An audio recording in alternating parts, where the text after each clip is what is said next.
Bonjour tout le monde, de nouveau un épisode de ce programme que j'ai mis en place en 2018, qui est en fait un programme où j'interviewe des femmes.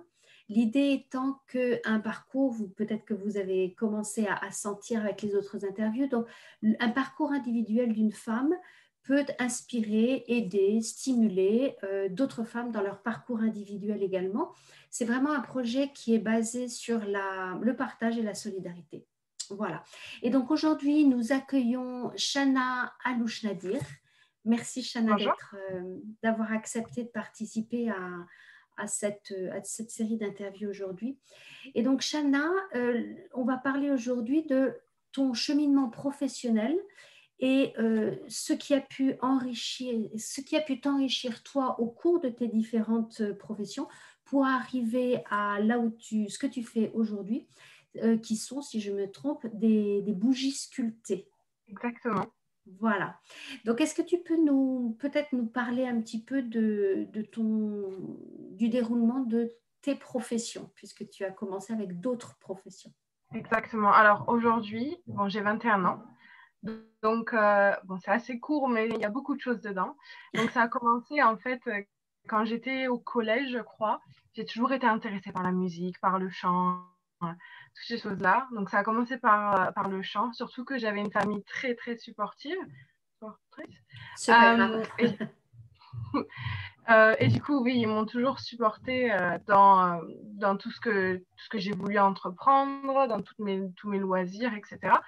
Et du coup, j'ai commencé donc au collège à pouvoir faire de la musique, mais vraiment dans un niveau amateur slash professionnel, plus que juste de côté ou juste pour s'amuser.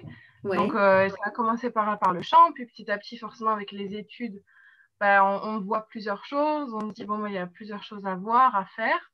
Et petit à petit, en fait, tout en gardant tout ce qui est art, créatif et tout ça, ça s'est amené vers tout ce qui est maquillage, coiffure. Donc, quand j'ai fini mon baccalauréat, tout de Ouais. suite après, je suis partie dans un CAP coiffure. Et ensuite, après le CAP coiffure, j'ai fait une école de maquillage. Donc, arrivé à ce moment-là, je me suis dit, c'est le moment pour moi de pouvoir enfin déménager à Londres. Et quand je suis arrivée à Londres, forcément, les choses, elles sont différentes. Le marché du travail est différent. Et puis, bon, avec en plus le Covid, les choses ont tourné un peu à plat. Et c'est à Ouais. ce moment-là, en fait, où je me suis dit, ben, il me fallait quelque chose, toujours dans tout ce qui est créatif, mais il me Mhm. fallait quelque chose de nouveau pour pouvoir m'épanouir, puis surtout faire plaisir, quoi. Et puis avoir un petit gain aussi de côté. Et c'est comme ça que je suis arrivée à faire des bougies sculptées à l'heure d'aujourd'hui. D'accord. Et donc vraiment le fil rouge, pardon, de tout ce que tu as pu faire, c'est la créativité, me semble-t-il, hein. Exactement. Oui, que C'est ce vraiment soit. quelque chose. Pardon. C'est vraiment quelque chose qui m'a toujours plu, qui m'a toujours aidé aussi mentalement. Le fait Mm. de pouvoir, à travers les arts, que ce soit la peinture, la musique, quoi que ce soit, de pouvoir s'exprimer et du coup, de pouvoir relaxer de temps en temps, ça fait du bien. Et du coup, voilà, ça a toujours été quelque chose qui m'a suivi. Et ouais, c'est vraiment, c'est le fait de pouvoir se faire plaisir, mais en pouvant aussi allier en fait l'utile à l'agréable, tout Oui, simplement. ouais, ouais. Et c'est intéressant quand tu nous dis que t'as déménagé à Londres il y a combien de temps à peu près? Il y a en septembre de l'année dernière, du coup, ça fait un an, Oui, à presque et peu demi, près. un an et demi, Ouais. quoi. Ouais, ouais, ouais. Et est-ce qu'il y avait, ça faisait longtemps que tu visais l'Angleterre? Est-ce que c'était quoi ce... Non? Un coup de tête? Non, depuis toujours. En fait, Depuis toujours. depuis justement le collège, ça a été, au début, c'était je veux faire mon lycée à Londres. Puis après, c'était je veux faire mes études à Londres. Puis j'ai réfléchi, je me suis dit, bon, on va m'y attendre un peu. Et dès que mes études étaient finies, c'était un ça y est, je peux y aller, quoi. C'est possible. Du D'accord. coup, ça a toujours, Ça a toujours été un rêve, une envie. Mhm. toujours. Et ça serait intéressant peut-être pour d'autres personnes, quel que soit leur âge, parce que moi je Oui. pense que quel que soit l'âge, on peut avoir des envies comme ça et on peut passer à l'acte et les mettre en application. Est-ce que tu peux nous dire un petit peu si c'était un projet, donc ce déménagement pour pouvoir travailler, etc., de la France à l'Angleterre. Est-ce que c'était un projet qui était mûrement réfléchi, bien préparé, tu savais où t'atterrissais, le logement, le travail, etc., ou est-ce qu'il y avait une part d'inconnu, ou est-ce qu'il y avait que de l'inconnu? Comment ça s'est préparé pour toi? Alors, j'ai eu la chance, euh, avec ma maman, on est très très proches, et Oui. on a toujours aimé Londres depuis des années. Donc, ça fait depuis, je pense à peu près 10 ans qu'on venait à Londres, 1 à 2 fois, voire 3 fois par an, D'accord. visiter. Du coup, bah, déjà, ça aide pas mal à voir les différents quartiers, connaître un peu la vie londonienne et tout ça. Donc, déjà, ça, c'était, bon, bah, on connaissait, c'était pas un territoire inconnu.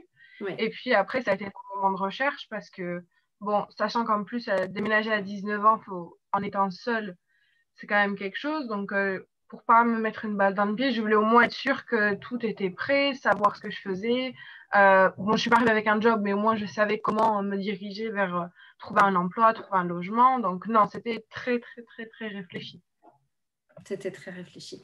Et est-ce que le fait d'avoir très réfléchi ça en amont, avant de partir, est-ce qu'une fois que tu es arrivé, ça correspondait à ce que tu attendais vivre, ou bien pas complètement, ou bien pas du tout?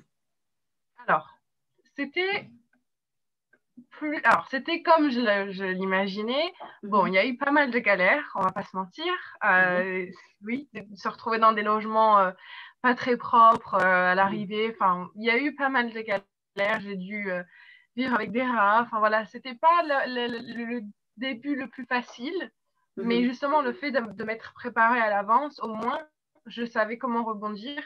Et puis bon, ça a été aussi, j'ai toujours été élevée de cette façon dans tous les cas, de n'importe quoi qui va se passer, au moins avoir des ressources de côté pour pouvoir rebondir le plus facilement et de ne pas abandonner en fait. Juste avoir tous les outils à côté, près de la main et pouvoir les utiliser le plus rapidement possible. Mais après, à l'heure d'aujourd'hui, quand j'y repense, bon, bien sûr, c'était pas fameux. Il y avait des choses, bon, j'aurais préféré éviter, mais au final, c'est des souvenirs, quoi. Ça, on en rigole après.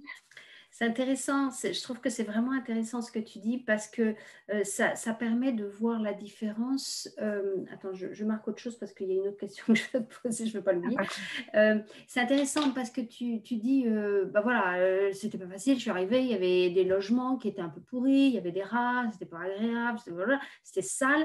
Et puis tu dis, bah maintenant que j'y réfléchis, je me dis, bon, bah finalement, voilà, on en rigole plus qu'autre chose. Donc c'est intéressant de voir et de réaliser que quand on est dans une galère, et je dis ça autant avec ce que tu as traversé qu'à l'adresse des femmes qui vont entendre là, c'est que quand on est en plein milieu d'un moment de galère, on a l'impression on croule, il n'y a plus d'espace de réflexion, il n'y a plus d'espace pour être d'autre que soit dans la peur, soit dans l'agacement, soit dans la colère, soit dans whatever. Et de se dire que, alors je ne sais pas si ça faisait partie de tes outils à ce moment-là ou pas, et c'était mon deuxième point, quelles étaient tes ressources, mais le fait peut-être de se dire, bon ben voilà, c'est une galère maintenant, mais d'ici un mois, un an, après, j'aurais passé cette galère, j'aurais survécu cette galère, je continuerai à vivre, à respirer, à bouger, et ce sera OK, quoi. Alors, au début, on va pas se mentir, quand on a la tête dans la boue, au bout d'un moment, on voit que ça. Mais Bien sûr. encore une fois, j'ai été élevée par ma maman principalement, Mhm. en tant que femme forte, femme guerrière, tout ça. Donc, Ouais. forcément, c'est surtout en ayant une mère indépendante, quand il y a des problèmes, ils sont là. Faut les, comment on dit, ils sont là. Faut pas les mettre de côté. Faut pas faire l'autruche. Faut faire face. Exactement, faut faire face, mais en revanche, bon, on a le droit d'être pas bien, on a le droit d'avoir des moments de bas, mais la chose, c'est vraiment au bout d'un moment de se dire, bon, comment je vais faire, qu'est-ce qui va se passer, qu'est-ce que je peux faire, est-ce que je peux faire quelque chose ou non, parce que parfois, malheureusement, on peut rien faire, c'est comme ça, et puis en tant Mhm. qu'être humain, on a du mal à accepter qu'on puisse rien faire parfois, mais après, sinon, voilà, c'est vraiment le fait de se dire, il y a pas de remède miracle, en fait. C'est pas, on doit faire ça de telle façon ou quoi que ce soit. C'est vraiment se respecter dans le sens où on respecte son horloge. Il y a des choses qui doivent arriver, des choses qui doivent pas arriver. C'est comme ça. Ça va, c'est dur, forcément, parce que tout n'est jamais facile. Mais voilà, c'est de se dire, oui, ben, on a le droit d'avoir des moments où c'est de la galère. Mais bon, après, c'est de l'expérience. Chaque chose négative, dans tous les cas, ça se transforme en positif. Donc, je pense que c'est comme ça qu'il faut le voir. Mon Dieu, c'est super d'entendre ça parce que, bah oui, il y a juste envie de dire tic, tic, tic, tic, oui, à tout, absolument tout ce que tu dis. Et c'est vrai que dans les ressources que j'entends, dans ce que tu dis, à part les choses très, très pratico-pratiques et pleines de bon sens, qui sont, ben, on regarde les choses telles qu'elles sont, on ne se juge pas, on continue à se respecter, il y a des choses où on peut faire quelque chose, des choses où on ne peut pas faire quelque chose. Tout ça, c'est excessivement plein de bon sens et de réalisme. Et il me semble que pour être capable de mettre ça en place, comme tu le dis, que tu le fais et que tu le considères, il faut avoir eu comme ressource, dans ton cas, j'ai l'impression ta maman, qui m'a l'air d'être effectivement, enfin, en tout cas, tout ce que tu en as retiré, toi, c'est cette clarté, ce bon sens, euh, ce réalisme et ce non-jugement. Et qu'est-ce qu'on fait de mieux? Qu'est-ce qu'on fait de mieux? Effectivement. Et donc les ressources dont je parle, c'est ta maman, toi-même, ce que tu en as retiré et la façon dont tu as grandi et ce que tu en as fait toi. Et puis, c'est cette caisse à outils, j'ai envie de dire, de conception de la vie. Et est-ce que tu es d'accord avec ça? Est-ce que tu as des choses à rajouter à ça ou...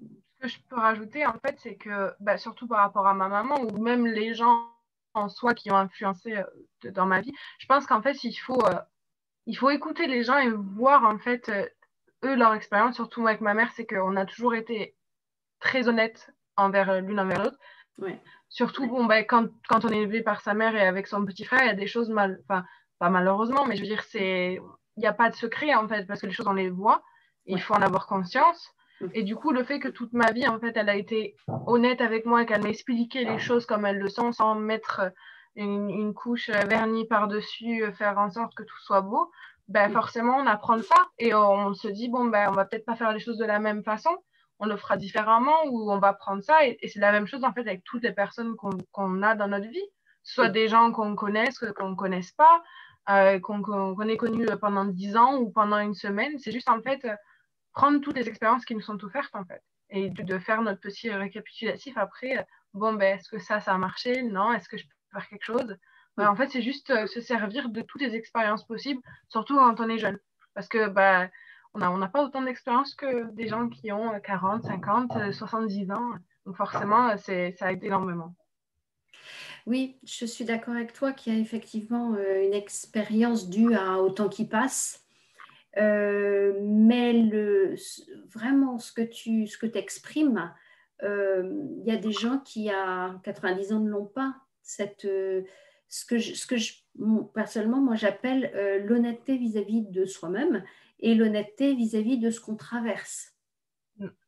Et je pense que, enfin, pour moi, il y a pas d'âge. Il y a des gens qui l'ont, il y a des gens qui l'apprennent et il y a des gens qui l'apprennent jamais. Et ça, qu'on ait 21 ans ou qu'on en ait 70 ou plus, c'est une question de... Oui, pour moi, c'est de l'honnêteté vis-à-vis de soi-même, c'est-à-dire ne pas se cacher derrière. Et il n'y a aucun jugement de ma part quand je dis ça. Parfois, c'est plus Ah facile non, de non. se cacher parce que, voilà, il y a des choses douloureuses, hein. Donc, sans aucun jugement, mais c'est vrai que ça demande je pense, enfin, dis-moi ce que tu en penses, toi, la capacité aussi de faire face à l'inconfort, à la douleur, à la déception, à tout ce qui est pas génial, quoi. Pas forcément Non, je suis facile en d'accord. tout cas. Surtout qu'en plus, enfin, à l'heure d'aujourd'hui, en tant que, enfin, on est notre pire, comment on dit, on est la personne qui nous juge le plus. Enfin, Oui, on est le plus critique, on est le plus perfectionniste envers soi-même. oui. Et le fait, en fait, parfois de passer dans des situations où on n'est pas honnête envers Mhm. soi-même, au final, c'est à ce moment-là, en fait, qu'on réalise qu'on se cache certaines choses. Et si on ne se cache pas certaines choses, ben, on comprend d'autres choses. Oui, on entend un peu les travaux, mais c'est pas grave. C'est pas grave. Oui, bah oui, je crois que là, tu as mis en place enfin, tu exprimes une fondation de choix de vie qui permet de faire face à beaucoup, beaucoup, beaucoup de choses quand même. c'est-à-dire d'être capable de porter les moments compliqués, pénibles. Et c'est vrai que s'il y a d'autres femmes qui nous écoutent en ce moment et qui se retrouvent dans peut-être un fragment de vie qui est compliqué, difficile, pénible, la première des choses, enfin dis-moi si tu es d'accord, c'est de ne pas se juger soi-même négativement, comme tu le disais, on est son propre pire ennemi souvent, Oui. cette petite voix là qui critique tout le temps. Et puis Exactement. après, de se dire, ben, je ne vais pas disparaître, ça ne va pas être catastrophique si je suis honnête avec ce qui se passe et si je vois que oui, c'est potentiellement angoissant, potentiellement extrêmement triste, mais qu'est-ce que je peux faire avec ça? Qu'est-ce que je peux faire ou quelles sont les choses aussi où je ne peux rien faire peut-être? Non, c'est ça, parce que au final, encore une fois, surtout dans notre société actuellement, tout le monde se juge, se compare aux autres. C'est toujours cette personne, elle a fait ça, ça veut dire que moi je suis comme ça ou quoi que ce soit. Et je pense que justement, je pense qu'on comment on dit, on essaie justement en fait de juger tellement, enfin de se comparer tellement aux autres qu'au final on en perd l'essence vraie d'être soi-même. Enfin, parce qu'on essaye en fait d'aller à certains niveaux on doit être comme ça, on doit ressembler à ça, alors qu'au final c'est pas parce que ces personnes-là sont comme ça ou qu'elles font ça qu'elles sont forcément heureuses ou qu'elles ont réussi. Enfin, voilà, c'est juste pouvoir trouver ce que nous, en fait, ce qui nous procure du bonheur, du plaisir. Est-ce qu'on est heureux? Et puis, c'est le plus important, c'est tout. Il n'y a pas. Après, c'est bien sûr, je dis ça, on a l'impression que c'est facile. Mais je pense que quand on arrive à faire justement ce constat-là, il y a. Bon, on n'a pas toutes les clés non plus, hein, mais au moins, on avance plus sereinement, plus Oui. simple. Oui, oui, oui, je suis tout à fait d'accord avec toi et on avance aussi en ne perdant pas trop, je pense, de vue ce qui nous anime. C'est quand ça reprend la notion que tu disais, autant joindre l'utile à l'agréable, c'est-à-dire gagner ma vie avec quelque chose qui me donne envie de me lever tous les matins et qui m'apporte du plaisir. Exactement. Ce qui est souvent mis de côté, comme tu le dis, dans pas mal de feedback qu'on a de médias, voilà, avec beaucoup d'injonctions à la perfection, en fait, ce qui n'existe pas. C'est ça. Et tu vois, quand on préparait cette interview, il y a un mot qui me revenait beaucoup en plus de l'honnêteté.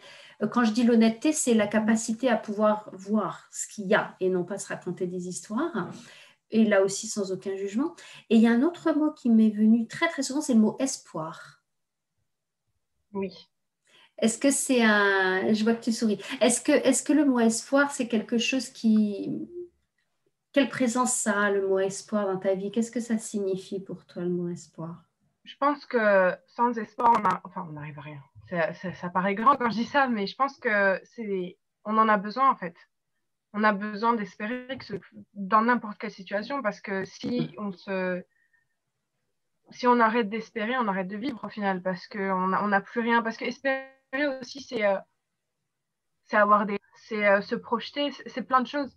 Et du coup, si on n'a plus d'espoir, on stagne en fait. Et je pense que c'est justement en fait le fait de toujours avoir de l'espoir dans la vie, c'est ça qui donne cette petite chose joyeuse en fait. Je pense que c'est ça qui nous booste justement à faire du meilleur de nous-mêmes, et je pense que c'est primordial, surtout à l'heure d'aujourd'hui. Oui, absolument. C'est intéressant parce que, tu vois, par exemple, en thérapie, on dit que l'espoir, c'est une des choses que, si on peut apporter ça aux gens avec qui on travaille, l'espoir, c'est quelque chose qui permet aux gens de continuer à avancer et de continuer à se dire qu'il y a un futur. Parce que l'espoir, c'est une ouverture vers le futur. C'est une ouverture sur la prochaine étape, le prochain pas que l'on peut faire. Oui. Non, je suis d'accord. Ouais, ouais, ouais. Et comment est-ce que tu dirais que l'espoir, est-ce que c'est quelque chose que tu as en toi et que tu as l'impression à la limite que tu es né avec, ce qui peut être le cas, avec une certaine positivité, une certaine, voilà, ou est-ce que c'est quelque chose que tu as repéré et que tu as appris à mettre en place et à utiliser, ou bien est-ce que c'est un petit mélange des deux? pense que ça a toujours été quelque chose qui était là depuis le début. Et puis je pense que ça s'est fortifié au fil des années. Parce que, après, moi, je suis quelqu'un, dès que j'ai une idée dans la tête, déjà de base, j'arrête pas. C'est tant que j'ai pas atteint le but, j'arrête pas. Et puis, de toute façon, comme il y a toujours un nouveau but, de toute façon, j'ai toujours dans la tête. Et au final, encore une fois, j'ai été élevée pour me dire, on m'a toujours dit que tout était possible. Tant qu'on se donne les moyens, c'était possible. Y a pas de... Tout est possible. Et du coup, puis même les choses que j'ai vues aussi dans la vie, au final, par exemple, ma grand-mère est décédée du cancer. C'était quelqu'un, malheureusement, qui était assez dépressive. Et le fait de voir une personne, justement, vivre comme ça renforce encore plus le fait d'avoir de l'espoir parce qu'on se dit, on aspire à plus, en fait. On a envie de plus. Et oui, je pense que ouais, je pense que ça s'est juste fortifié au fil du temps et bon, et ça de plus en plus, encore et encore. Ouais, ouais, de plus en plus, ça prend de plus en plus de place. C'est vraiment intéressant et si je vais me permettre de faire un petit, comment dire, une petite parenthèse, mais je ne sais pas si elle est si petite que ça, par rapport à des femmes plus âgées que toi qui ont Oui, des enfants. oui, Parce que tu parles très souvent de l'éducation que ta maman t'a apportée, oui, qui a été un cadre très important et qui a été déroulé ou offert avec, je peux me tromper, hein, tu me dis, avec un choix de ne pas cacher les difficultés et même de partager. oui, Et je trouve que c'est pas mal important parce que très souvent, il y a des parents qui essayent de protéger, voire peut-être surprotéger les enfants oui, pour, pour qu'ils potentiellement ne souffrent pas d'une situation, etc. Ce qui est leur propre raisonnement à eux dans leur tête d'adulte. Euh, c'est intéressant de t'entendre parler parce qu'en fait, on peut imaginer qu'une maman seule, parce que c'est ce que j'ai compris de ce que tu as dit un petit peu avant, une maman seule avec deux enfants a forcément passé des moments où c'était pas facile. Donc non, voilà, et voire pas facile du tout d'après juste ta réaction de maintenant. Et donc son choix à elle en tant que maman a été de pas forcément vous impliquer, je ne sais pas, on n'est pas là pour préciser les choses, mais en tout cas pour faire voir les choses, pour dire les choses, en disant, bon ben voilà, ici, en ce moment, c'est galère parce que blablabla. Bla, bla, bla. Et que toi, en tant qu'enfant, tu en as retiré une force supplémentaire, une capacité à faire face à la réalité et aux galères, en te disant, bon ben voilà, il y a cette galère, je peux survivre à ça. non, oui, je pense aussi que parfois, à vouloir trop bien faire, on en fait trop, justement. Parce que, en plus, ce qui est marrant, c'est que je vois la différence avec mon petit frère. Oui, Forcément, enfin, en tant que femme aussi, on n'a pas vécu de la même façon grandir dans un milieu avec des parents divorcés, d'avoir des difficultés, tout ça. Donc, moi, je le vois à l'heure d'aujourd'hui. Mon frère, que ce soit ma mère ou moi, on a eu plus tendance justement à le cocooner, à le mettre, enfin, à le protéger trop, peut-être. ouais, ouais. Je vois à l'heure d'aujourd'hui dans ses réactions face aux choses. Bon, c'est pas non, il n'est pas non plus assisté. Enfin, je veux dire, il va très bien, mais c'est juste que bon, bah, on voit qu'il a été beaucoup plus gâté, beaucoup plus protégé que j'ai pu l'être. Après, je pense qu'aussi on a des caractères différents aussi. C'est un garçon, c'est un adolescent maintenant, donc je pense que ça a beaucoup d'influence sur ça. Mais je pense, surtout en tant que femme, il y a tellement de pression sur nous dans la société à l'heure d'aujourd'hui. Et surtout, en plus, enfin, encore plus maintenant que les voix se libèrent, on a l'impression, enfin, moi, c'est ce que j'ai l'impression à l'heure d'aujourd'hui, que justement, en plus, enfin, il y a tellement d'informations que les gens, ils sont perdus, en fait, à savoir quoi faire pour faire bien. Est-ce qu'il faut surprotéger les enfants? Est-ce qu'il faut leur dire la vérité? Enfin, ça fait beaucoup, surtout avec Internet, les médias, tout ça. Et je pense que bien sûr, je pense qu'il y a une limite. Il ne faut pas non plus dire tout Bien comme sûr. ça l'est. Mais il faut savoir qu'un enfant, ça a quand même un esprit critique, quoi. Surtout à partir d'un certain âge. Et en protégeant trop, il y a trop de, comment on dit, d'illusions. Donc, au final, on met quelqu'un dans la vie. Je pense que. Et puis, j'ai vu la différence avec des personnes de mon âge. À l'heure d'aujourd'hui, on vit les mêmes choses, ou même des personnes plus âgées, où ben, on se retrouve dans des situations où, par exemple, c'est vraiment très simple, hein, mais quand on utilise un bus, ça devient compliqué. Pas à 25 ans. Donc, je pense qu'il y a un moment, faut pas en faire trop. Faut laisser les gens faire des bêtises, apprendre de ses erreurs.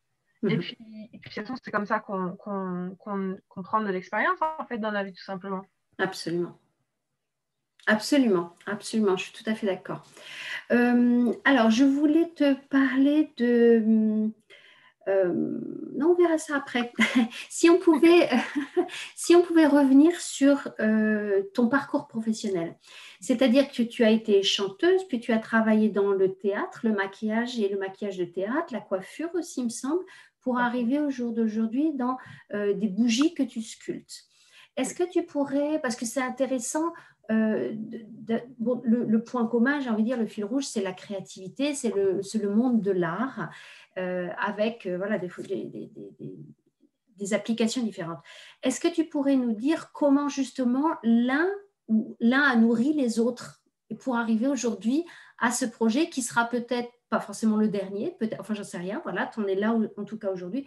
Comment est-ce que chaque moment traversé, chaque application, soit d'études, soit de travail, a pu nourrir chaque autre section de professionnelle et d'activité?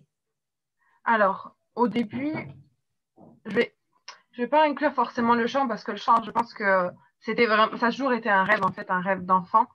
Et après, c'est surtout, en fait, quand j'en suis arrivée à tout ce qui était maquillage, coiffure, tout ce milieu-là, forcément, puis, enfin, surtout, je me suis rendu compte qu'il y a certaines choses, c'était pas forcément pour moi. Il y a par exemple, le milieu de la beauté, c'est quelque chose d'énormément superficiel. Donc, c'est vraiment moi ce qui m'intéressait, c'était le côté créatif. Donc, je voulais vraiment rester sur cette ligne-là parce que moi, le plus important, c'est de me faire plaisir. J'ai pas envie, bien sûr, enfin, on n'a pas le choix, mais j'ai pas envie de faire un boulot alimentaire ou quoi que ce soit. Et du coup, le fait de rester, c'est surtout grâce à Londres, où justement on découvre de nouvelles choses, où je me suis dit, grâce au maquillage, j'ai appris à faire du maquillage d'effets spéciaux. Donc, j'ai appris à sculpter. Et puis pendant le confinement, quand j'ai vu certains petits business se monter et tout ça, j'ai vu les bougies. J'avais déjà vu des bougies sculptées comme je fais, mais j'avais pas forcément vu quelque chose où c'était des bougies où le modèle était sculpté à la main, où c'était un design propre, d'art de base, pas juste un moule, par exemple, pris sur Internet ou tout simplement. Et je voulais vraiment créer quelque chose où on mélange l'art pur et dur, et avec le côté business ou le côté quand même, monter un business où je puisse un jour, si possible, pouvoir en faire ma première source de revenus. Oui. Et du coup, c'était vraiment le but de mélanger les deux, me faire plaisir autant que je peux et à côté quand même pouvoir subvenir à mes besoins et quand même avoir de l'argent, que ça génère de l'argent. Ce qui est intéressant dans ce que tu dis, c'est que tu as gardé en tête, me semble-t-il, tu me dis si je me trompe, que tu as gardé en tête, ou que ça s'est développé et précisé petit à petit, hein, le fait que tu avais envie d'avoir un métier qui, à un moment donné, deviendrait ta source première de revenus et que ça soit de l'ordre du plaisir et que ça ne soit pas un boulot de 9 à 5, etc., qui paye les factures. Donc, il y avait cette notion d'envie, de passion, de création qui puisse te nourrir et te faire plaisir et qui soit une source de revenus. Et que tu n'es pas arrivé là comme ça, mais que c'est des choses qui se construisent petit à petit et que le maquillage, que tu as dit que c'était quelque chose de relativement artificiel, donc tu t'y retrouvais pas trop. Par contre, ça t'a permis, le maquillage de théâtre, ça t'a permis d'apprendre à sculpter, etc. Donc, j'ai l'impression qu'à chaque fois, tu en as retiré quelque chose qui t'a permis au jour d'aujourd'hui, bah, moi, ces bougies, elles me plaisent bien, j'aime les faire, ce sont des pièces uniques, si j'ai bien compris. Ah, je t'entends plus. Ah oui, non, je disais Ça oui, y est. exactement. Oui, ce sont des pièces uniques. Est-ce que tu Oui. en as une à côté de toi qu'on puisse, ou pas? Oui, en Non? fait, en plus, c'est la nouvelle collection que je viens de sortir, donc, enfin, qui va sortir prochainement. Mhm. Donc, par exemple, elle ressemble à ça. Ça, c'est le buste complet en grande taille, la plus grande Buste taille de qu'on a. femme, super. Exactement. Donc, en fait, tout à la base est sculpté sur un modèle en argile. Et ensuite, c'est moulé. Et dans ce moule-là, en fait, je moule toutes les bougies. Tu fais couler la bougie dedans, c'est ça? Exactement. C'est ça. C'est Mhm. ça. D'accord. Exactement. Donc, celle-là, c'est une nouvelle, mais voilà. Moi, je suis très fière. Oui, bah, tu peux, c'est absolument super. Mais c'est vrai que ça fait penser aux sculptures que l'on peut voir dans les musées.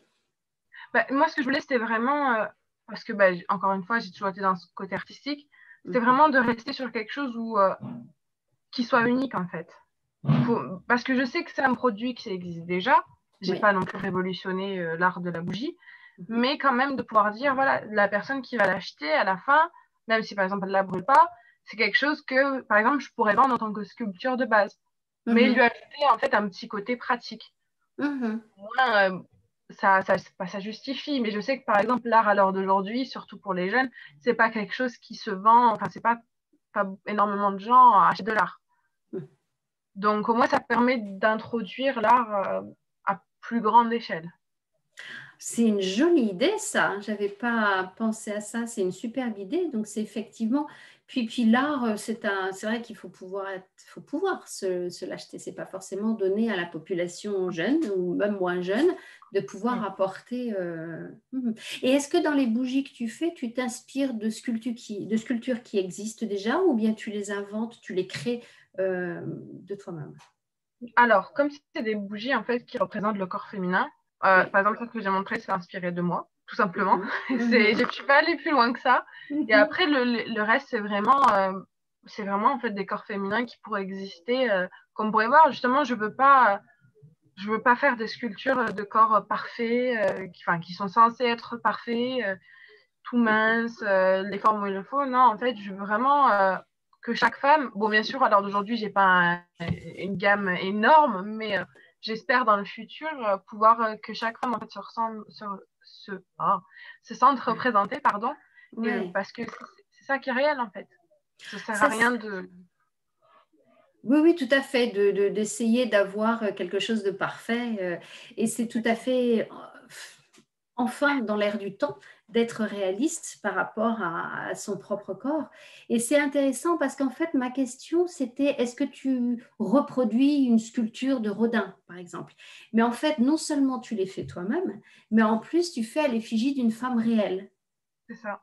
Voilà, donc, enfin, non pas que Rodin faisait pas des femmes réelles, mais c'est vrai en fonction de l'époque, de la mode et du moment, Oui, bon, on a Photoshop pour les photos, et ça dit oui, tout, et on peut avoir la même chose pour les sculptures aussi. Il y a une oui, façon de corriger oui. pour que ça puisse répondre à l'attente de ce que veut la société en ce moment. Exact. Qui est particulièrement exigeante de nos jours. Oui, un peu trop même. Mais bon. Beaucoup trop, je pense. Et, et sinon, je voulais te demander aussi, quel est dans le parcours que tu as eu, est-ce que tu as eu l'impression que le fait d'être une femme a été quelque chose qui t'a aidé, ou bien qui t'a desservi, ou bien qui a été complètement neutre, ou bien un petit peu de tout ça d'ailleurs. Je pense Dans le qu'être une choix. femme, en fait, ça m'a plus qu'aidé qu'autre chose. Le fait justement que, en tant que femme, les choses, elles soient pas. Bon, après, je pense qu'on a fait énormément de travail dessus, mais que ce soit Mm. pas acquis et pas aussi simple qu'un homme, par exemple. Mhm. Je pense que justement, le fait d'être une femme, ça m'a encore plus donné de pouvoir et de pouvoir faire les choses, justement, et de me dire, dans tous les cas, ça passe ou ça casse, en fait. Donc, non, ça a toujours. Et puis, je suis fière d'être une femme aussi, donc forcément, Ouais. non.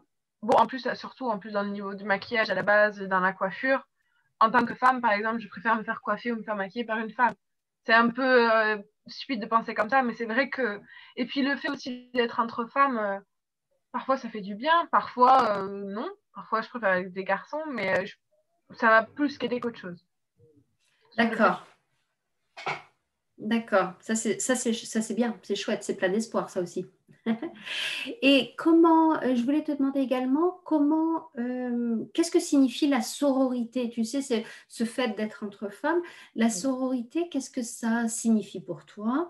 Et est-ce que ça a eu un poids, justement, dans ta vie, dans ton parcours? Qu'est-ce que ça signifie aujourd'hui pour toi?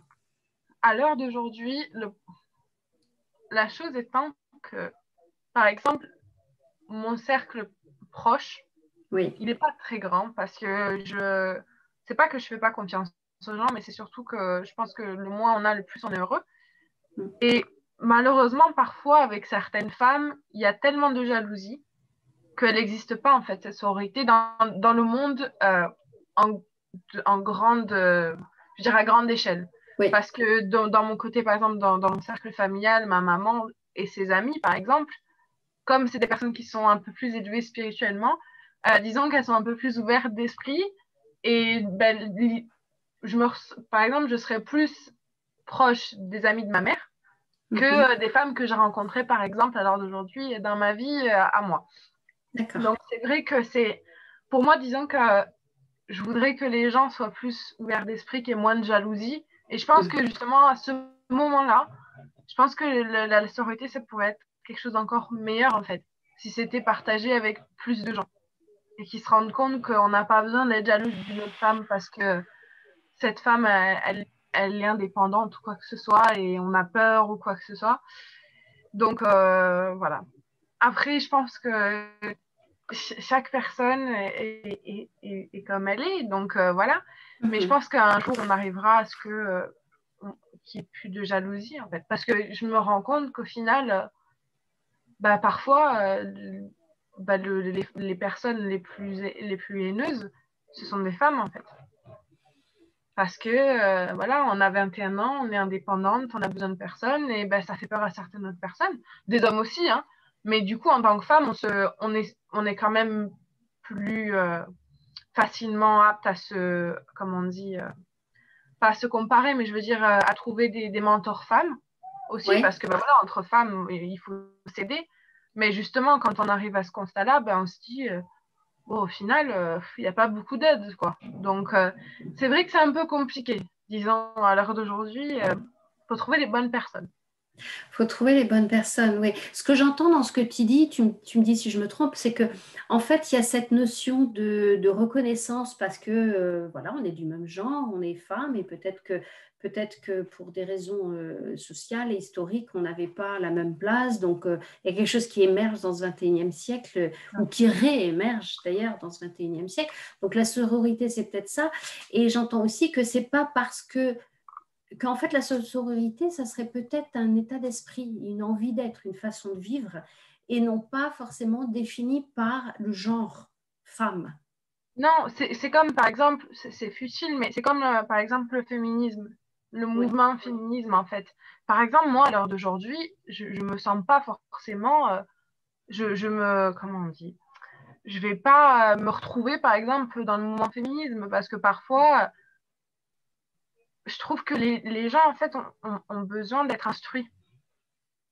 En fait, moi, je pars du principe où il faut respecter tout le monde, n'importe quelle personne, même si c'est une personne qui est horrible, on doit respecter tout le monde, c'est comme ça. Et voilà.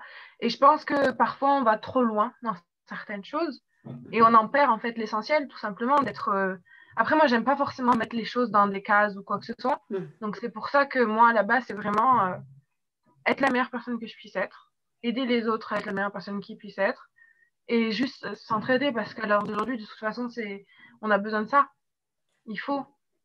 Donc, ouais, c'est vrai que tous ces termes, malheureusement, avec la société qu'on a, parfois, c'est un peu compliqué. mm, mm. Oui, je suis d'accord avec toi et enfin dis-moi là aussi si tu es d'accord ou pas, il y a souvent une espèce de manichéisme, c'est-à-dire on est pour, on est contre, tout le monde a une opinion un petit peu sur tout. Et que la réalité fait que c'est jamais tout blanc ou tout noir, si je puis prendre ces deux couleurs-là, et qu'il Oui, y a toujours plein de shades, voilà, de couleurs ou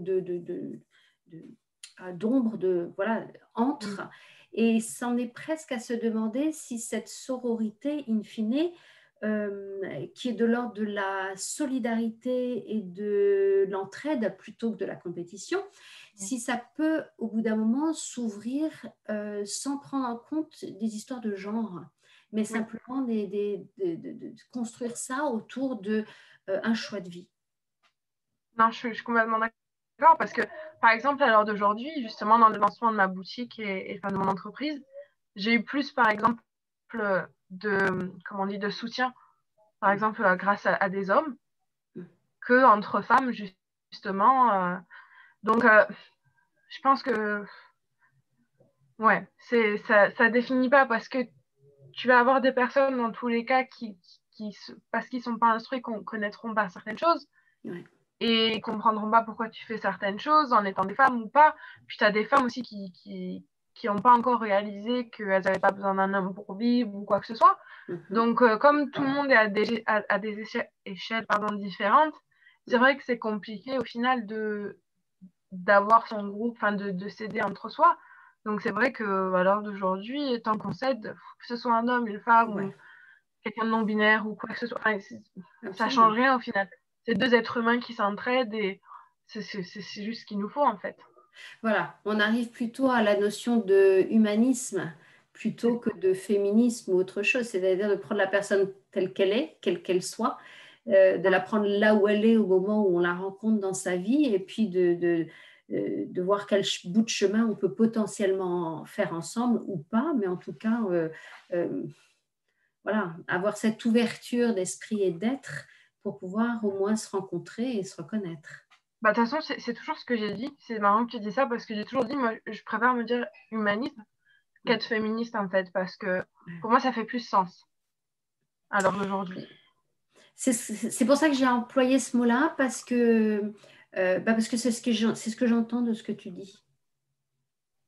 C'est ce que j'entends de ce que tu dis et je trouve ça très intéressant. Je crois que tu es la première personne à laquelle je m'ouvre à ça dans ces interviews et je trouve ça particulièrement intéressant vu qu'on est vraiment dans ce siècle où les choses bougent beaucoup, bougent parfois de façon assez tendue, parfois de façon assez extrême. Et je pense que d'avoir une réflexion autour de comment on définit ses choix de vie et qu'est-ce que c'est que la sororité, qu'est-ce que c'est que le féminisme, qu'est-ce que c'est que l'humanisme et où est-ce qu'on a envie de se mettre, comment on a envie de décliner sa vie en fonction de ça par rapport à soi-même et par rapport aux autres, ça me paraît, en tout cas à moi, un sujet essentiel. Oui, oui, je pense que surtout avec ce qu'on est en train de vivre avec tout ce qui est Covid et tout, je pense que il faut prendre le temps, 5 minutes, de se retourner sur soi-même et réaliser certaines choses en fait. Et je pense que justement, cette période, enfin pour moi du coup, ça m'a beaucoup aidé à faire ce constat-là. C'est que de toute façon, il n'y a rien qui est écrit. On l'a bien vu, il n'y a rien qui est acquis. Absolument. Donc la seule chose qui reste encore là, c'est les liens, c'est l'humain et c'est tout ce qui est immatériel en fait. Tout ce qu'on nous a poussé à être pendant des années, il faut avoir ça, il faut acheter ça, il faut ressembler à ça. Ouais. Bah là, à l'heure d'aujourd'hui, bah ça change beaucoup, quoi. On n'a pas besoin de tout ça, on n'a pas besoin de voiture, on n'a pas besoin de telle chose. Mhm. C'est, ouais. Absolument. Je crois que tu es la preuve vivante que ce que l'on peut appeler une âme ancienne, ou en tout cas quelqu'un qui est plein de bon sens et de réflexion, il n'y a pas besoin d'attendre d'avoir je ne sais quel âge pour pouvoir se permettre d'avoir cette orientation de vie, ce choix de vie. C'est vraiment un choix de vie, je pense. Oui, je pense que l'âge, de toute façon, enfin, surtout pour moi, en plus, bon, j'ai 21 ans, mais ça fait, je pense, 6 ou 7 ans qu'on dit que j'ai 20 ans. J'ai jamais fait mon âge, donc je pense que vraiment, et puis même, moi je le vois avec ma maman, à l'heure d'aujourd'hui, elle a 46 ans, elle a changé de corps de métier 3 fois, je crois, 3 ou 4. Enfin, elle se réinvente tous les jours et je pense que l'âge, ça veut rien dire. Je pense que c'est toute Absolument. une question de mentalité, d'être prêt à faire certaines choses, de se rendre compte d'autres. Et puis encore une fois, chacun a sa propre horloge. il va y avoir des gens, ils vont se rendre compte de certaines choses à 20, 30, 40, d'autres vont se marier à 20, d'autres à 60. Enfin, il n'y a rien qui est écrit. Et surtout en tant que femme, je pense que c'est important qu'on n'oublie pas ça. Qu'il n'y a pas de pression, il n'y a pas de... Il faut avoir atteint ça avant tel âge, il faut avoir fait ça avant tel âge. Ça, c'est n'importe quoi. Absolument. Que de belles paroles. Juste avant de finir cette interview, j'aimerais bien vraiment que tu nous dises quels sont les services que tu offres.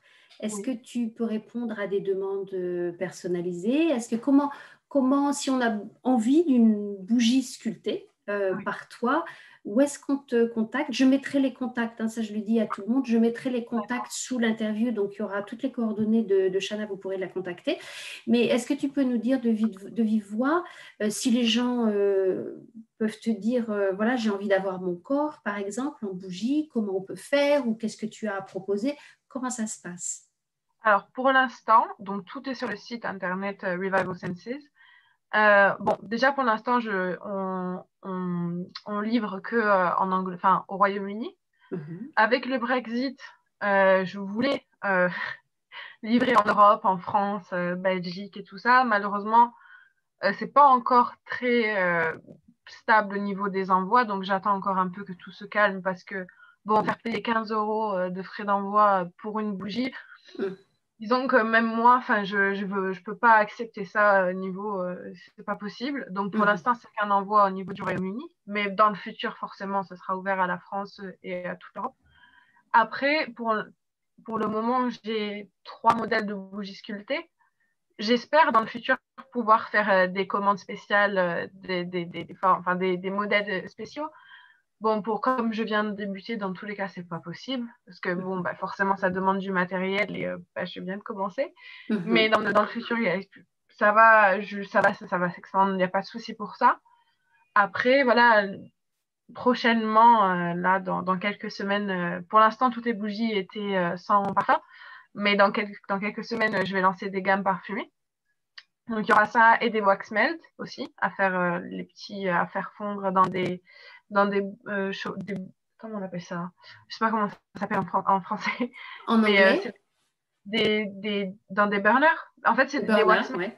Voilà, c'est en gros une bougie sans flamme. C'est simple à expliquer. Et voilà, pour l'instant, on en est là, mais dans le futur, bon, j'ai énormément d'idées, beaucoup trop. Donc, il va y avoir, il y a plein de choses qui vont arriver. Après, ça demande du temps et de l'argent, mais j'avance petit à petit et voilà, tout est de toute façon sur le site internet, après sur Instagram aussi, à Revival Senses. Et voilà, on avance petit à petit. Super, super. Et oui, c'est comme ça, en avançant petit à petit, que ça se consolide et qu'on voit comment on sent les choses et qu'on avance, on choisit ses directions. Exactement.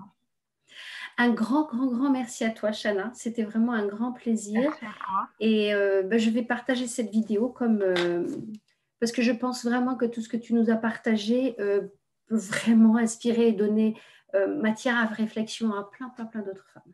Bon, c'est tout ce que je veux, moi. Aider les gens, c'est très important. Super. Un grand merci à toi et passe une très jolie fin de journée. Merci beaucoup à toi aussi. Merci. Au revoir. Ciao.